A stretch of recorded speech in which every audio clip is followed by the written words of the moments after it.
Losing someone you care about can be one of the most difficult experiences of life. There are no words that can take away the pain of your loss. No matter what well-intentioned people try to do or say, it sometimes seems to be of very little help. When you lose someone you loved and cared about, you feel like you only want one thing. You want them back.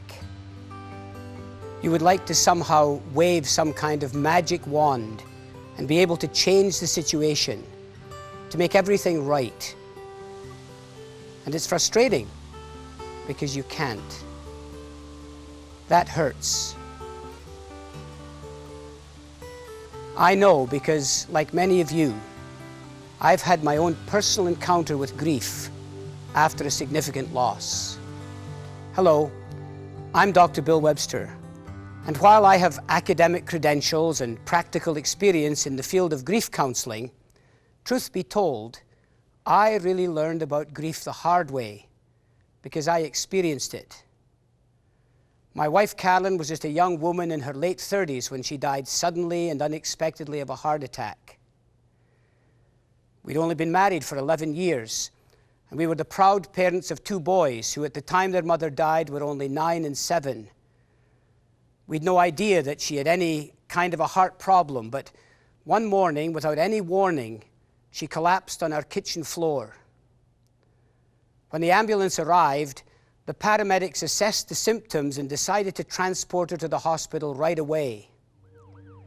I just took 5 minutes to get the boys and myself dressed and to make arrangements with our neighbor to look after them until it was time for them to leave for school before setting out in my car to the hospital.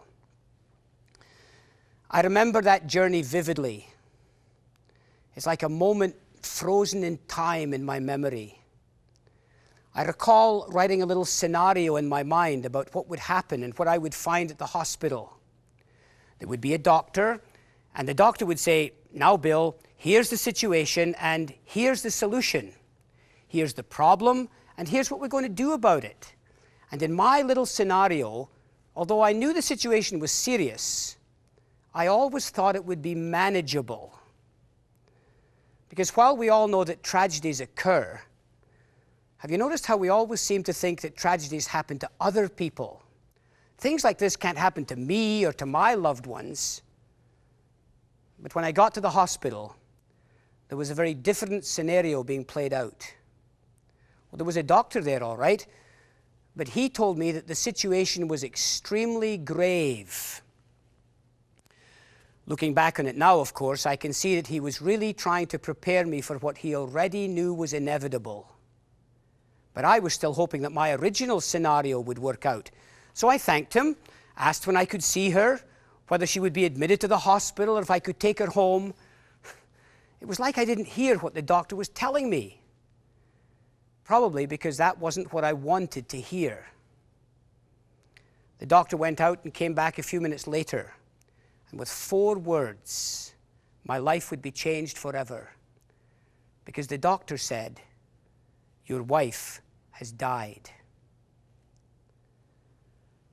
When someone dies, you find yourself struggling with many unexpected issues. I was surprised by 3 major things. The first surprise was that even though I was confronted by the inescapable reality, there was just a sense of disbelief that this could really be happening. I remember standing in the hospital emergency room, Carolyn lying lifeless there on the bed where the doctors had tried unsuccessfully to revive her after the heart attack, and thinking, no, this can't be happening. It felt like I was having a bad dream. It just didn't seem real. I was shocked that something like this could happen to me. Things like this happen to other people, not to us. It just didn't make any sense. Why me? Why her? Why us? And that's the problem with grief. It just seems unbelievable. I remember going through that day and the days that followed in a fog. I just couldn't believe that Carolyn had died. I kept waiting for the phone to ring and for someone to tell me it was all a big mistake. I kept hoping that I would wake up and realize that this was just a nightmare. I remember people coming to the funeral, and let me tell you, all of them were upset. Many of them were crying. Now, do you know why they were emotional? When they heard that Carolyn had died, they believed it. But I still couldn't believe it. So there I was, comforting the very people who were supposed to be there to comfort me. And when people saw that, they patted me on the back and they told me how wonderfully I was coping. I was doing so well. I was really handling it. I was so strong. But in fact, I wasn't strong. I was numb. And that's the problem with grief. People often confuse numbness with strength. Second, I was bowled over by how intense my grief reactions would be and how long it seemed to take, as some would say, to get over it. We get through the days of the funeral and people think we're doing well, but a little ways down the road, the numbness wears off and we can experience an explosion of emotions in reaction to our loss. Sometimes a few weeks after the death, we may feel we're getting worse, not getting better. Some of my behaviors and reactions seemed uncharacteristic and strange to me as well as to others. I found I couldn't concentrate. I was forgetful. I was anxious and worried over things that normally I would have just taken in stride. Tasks I would have done before and not given a second thought to suddenly became like Herculean labors. That's the problem with grief. Sometimes it's when people think you should be getting yourself together that the grieving person actually feels like they're falling apart.